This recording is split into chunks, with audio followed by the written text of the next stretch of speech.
Bom dia, aqui é a professora Vanessa, professora de Biologia, e hoje a gente vai falar sobre o sistema sensorial, contemplando aí os órgãos de sentidos.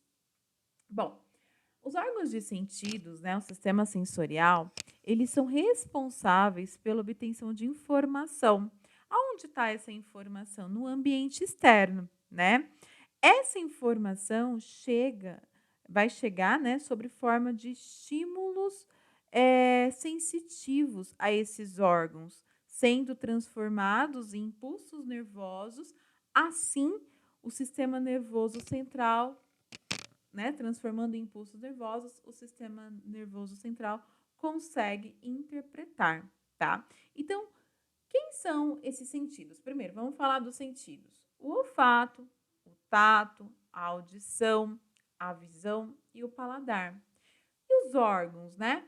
O olfato, o órgão responsável, o nariz; o tato é a pele; a audição, o ouvido; a visão, o olho; o paladar, a língua, tá? Então, todos esses sentidos, ele tem a função aí até mesmo de proteção do nosso corpo, né? Por exemplo, quando você sente um cheiro, um mau cheiro no alimento estragado, seu corpo logo percebe que aquilo não é bacana, não é legal, não é saudável. Então, você não vai comer aquilo. Às vezes o alimento, ele tá até com um aspecto bom, mas o cheiro desagradável. Isso, pessoal, nada mais é que os sentidos, o sistema sensorial trabalhando para a sua proteção, tá? Então, torna isso, todos esses estímulos sensitivos e impulsos nervosos, e o seu sistema nervoso interpreta, tá? Vai interpretar, ok? Bom, hoje a gente vai falar de um único sentido, depois a gente vai para os outros, que é o que é mais cobrado aí, né, em vestibular, Enem, que é o sistema, que é a visão, tá? Então a gente vai falar um pouquinho aí sobre a visão. Bom, o órgão, então, né, responsável pela visão é o globo ocular. Porém, o globo ocular, né, a gente tem aí os acessórios do globo ocular, que são estruturas que vão dar proteção ao nosso órgão globo ocular, tá? Então, vamos falar aqui primeiro da pálpebra, né? Então, a pálpebra é essa membrana aí que vai cobrir o nosso globo ocular, né? Então, a pupila, a esclerótica ou a esclera e a íris, elas já fazem parte do globo ocular, tá? Então, a pálpebra, ela vai proteger os nossos olhos, ajudando a pupila a controlar a quantidade de luz, ajudar a controlar a entrada de coisas indevidas, por exemplo, poeira, algum líquido, né, sabão, enfim. Então, a pálpebra, ela vai dar essa proteção para o nosso globo ocular, tá? Junto também com os acessórios ali do globo ocular, nós temos a conjuntiva, né? A conjuntiva também não dá para ver aqui, é uma membrana muito fininha que está cobrindo o nosso globo ocular, né? A parte externa e cobrindo internamente a pálpebra. Professora, conjuntivite tem a ver com a conjuntiva? Sim.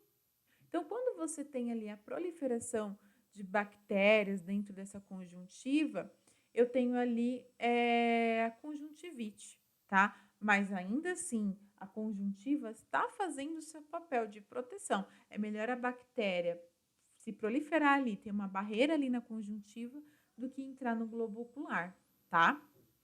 Junto com essas estruturas, né, que dão assessoria ao globo ocular, nós também temos as glândulas lacrimais, tá? Então, as glândulas lacrimais são glândulas que produzem aí uma substância que cria, né, uma película lubrificante, e a própria lágrima mesmo, que ela também produz, ajuda a evitar ali, né, dentro dessa lágrima eu tenho bactericida, que evita a proliferação de bactérias, tá?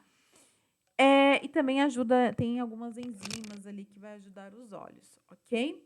Bom, agora falando da anatomia do globo ocular, né? O globo ocular, ele tem três camadas, né? A esclerótica, ou a esclera também, que é a camada mais externa, que aí ela vai ser o branco do olho.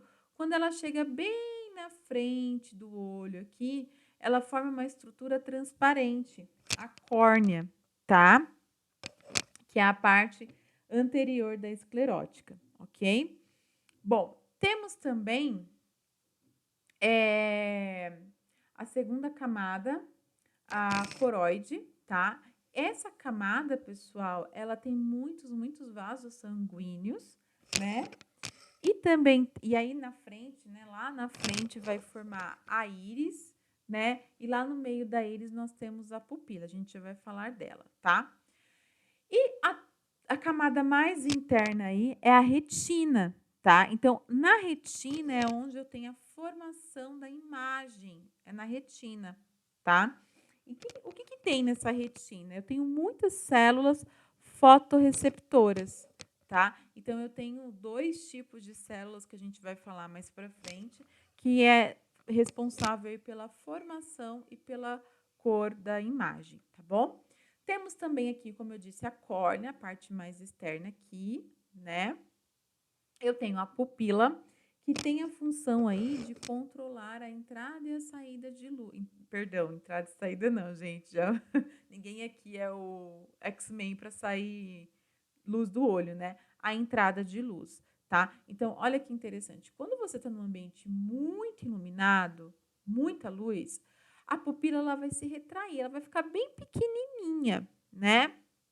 Quando você está num ambiente muito pouco iluminado, né, muito escuro, você vai ter uma dilatação da pupila, porque a pouca luz que tem ali, ela precisa que entre essa luz, tá? Claro que tem alguns medicamentos também que vai fazer alteração, uso de drogas, pode também afetar ali a dilatação da pupila, né? Às vezes, até uma questão hormonal. Você vê a pessoa que você gosta, que você é apaixonado, sua pupila dilata, tá? Por quê? É uma resposta do corpo. Ela quer ver detalhes daquela pessoa que mexe com você biologicamente, vamos dizer assim, né? Bom, nós temos aqui também uma lente natural, o cristalino, tá? Então, o cristalino, ele é uma lente biconvexa, transparente, que fica atrás da íris, tá? Então, ele vai fazer o quê? A acomodação visual. Então, às vezes, quando você vai ver bem de perto, né, em volta desse cristalino, eu tenho aqui músculos, né? Eu chamo de músculos ciliares, tá? Essa musculatura, quando você vai ver de longe, vai se esticar. E quando você vai ver de perto, você vai ver que vai ficar mais, mais rígido ali a lente, tá? Então, o cristalino, ele é responsável ali pela acomodação visual, tá? Então, ele tem uma certa elasticidade que vai modificar aí a quantidade de luz que vai precisar, tá bom? Bom, nós temos também aqui a região onde eu tenho as células fotorreceptoras, que eu já falei que eu vou conversar com vocês, e eu tenho também aqui o nervo óptico, tá? Que manda toda essa informação aqui para o nosso encéfalo, certo? Nós temos um líquido também aqui que a gente chama de humor vítreo, tá? Que tem aí, né? Ele é gelatinoso, transparente e incolor, tá? E ele vai preencher esse espaço aqui, ó, onde vocês estão vendo, tá? Na região entre o cristalino e a retina, tá? Ele acaba dando a forma do globo ocular, tá? E aqui na frente nós temos o humor aquoso, tá? Ele parece um pouco a composição química dele do plasma do nosso sangue, tá? E ele vai preencher essa região do olho, tá? Bom, aí vamos falar das células fotorreceptoras, né? Essas células, elas ficam localizadas na retina, tá? E aí eu tenho 2 tipos de célula, os cones e os bastonetes, tá? Os cones eu tenho em torno aí na minha retina 7 milhões, tá? E o bastonete, 130 milhões, certo? É muita célula, tá? Fotorreceptora significa que precisa da luz, né? Então, para a gente conseguir enxergar, nós, Homo sapiens, precisamos da luz, certo? Bom, aí aqui está representando, né, as células. Aqui também, ó, eu tenho a região da retina, eu tenho os cones, né, e tenho os bastonetes, tá? Cone, ele é responsável pela formação, receber as cores ali, né? E os bastonetes, as formas. É só você lembrar, cones, cores, tá? Isso, pessoal, quando a gente fala em órgãos de sentidos, é isso que mais cai em vestibular, tá? Em relação a essas células, tá bom? E as suas respectivas funções. Bom, a imagem, eu coloquei aí como que é a formação da imagem, né? O nosso olho. A imagem, ela é projetada de uma forma... Ela fica de cabeça para baixo. Então, lá na retina, né? Forma-se... A imagem fica de cabeça para baixo, tá? Então, os raios luminosos penetram pela pupila, atravessam o cristalino, o morvítreo, até atingir a retina. Ali, né, onde a gente tem as células fotorreceptoras, vai surgir a imagem, tá? E aí, a gente enxerga do ângulo certo, né? A gente não enxerga nada de cabeça para baixo, porque o nosso cérebro faz a correção, tá? Então, nós temos a região occipital ali, que está associada à visão, que vai fazer essa correção, tá?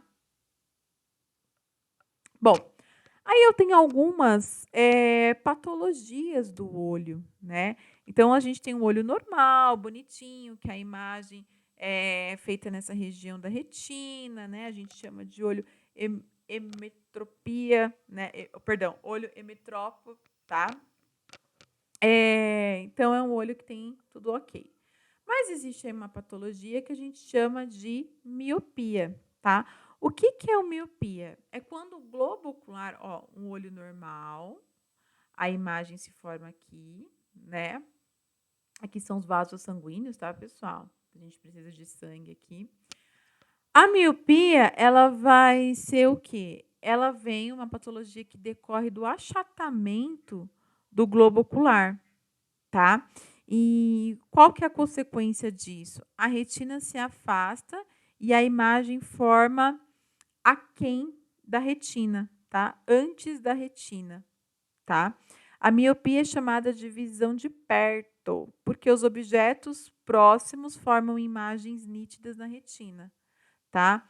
E aí, pessoal, o que que acontece? Quando o indivíduo quer ver uma imagem de longe, ele não vai conseguir, tá? De perto ele consegue. Então, por isso que é chamado de miopia, é a visão de perto. Para eu fazer a correção dessa visão, né, da miopia, eu preciso aí de uma lente divergente, tá? Essa lente divergente vai fazer a imagem se formar no local certo da retina, tá? Aí eu tenho a hipermetropia, tá? A hipermetropia já é o encurtamento, tá vendo aqui, ó, comparando com o globo, a gente tem um encurtamento do globo ocular, tá? A imagem vai formar além da retina, depois da retina, tá? E a imagem, pessoal, a gente fala que o indivíduo tem a visão de longe. Por quê? Quando ele vai ver de longe, ele consegue ver bem, mas de perto ele já não consegue, tá? Para arrumar essa patologia, o indivíduo vai ter que usar uma lente convergente, tá? Arrumando aí com essa lente, né? Eu tenho a formação da imagem no local certo da retina, tá bom? Aí eu tenho também astigmatismo, tá? A apostila não trouxe para vocês, mas é bom falar porque é muito comum. O astigmatismo, ele é um problema não no globo ocular em si, mas na córnea, tá? Então, o formato da córnea, você vai ter uma alteração no formato da córnea e isso vai atrapalhar o foco de luz, tá? Então, quem é astigmático vai ter uma visão assim, ó, Essa é a visão de uma pessoa que tem astigmatismo. E essa é a visão da pessoa que tem uma visão normal, tá? Então, essa é diferente. Aí eu vou ter lentes, aí já vai ser algo mais específico, né? Porque geralmente o astigmatismo, a pessoa nunca tem só astigmatismo, tem miopia e astigmatismo. Aí vai ter que ser uma lente mais específica para esse indivíduo, tá? Então, pessoal, em relação ao sentido visão, é isso, né? É bem tranquilinho, né? Não tem tanta coisa assim, tá bom, pessoal? Aí as lentes, vocês acabam focando muito em física, na matéria de física, vocês vão aprender em detalhes, né? Toda essa questão aí das lentes, tá bom? Pessoal, por hoje é só. Obrigada.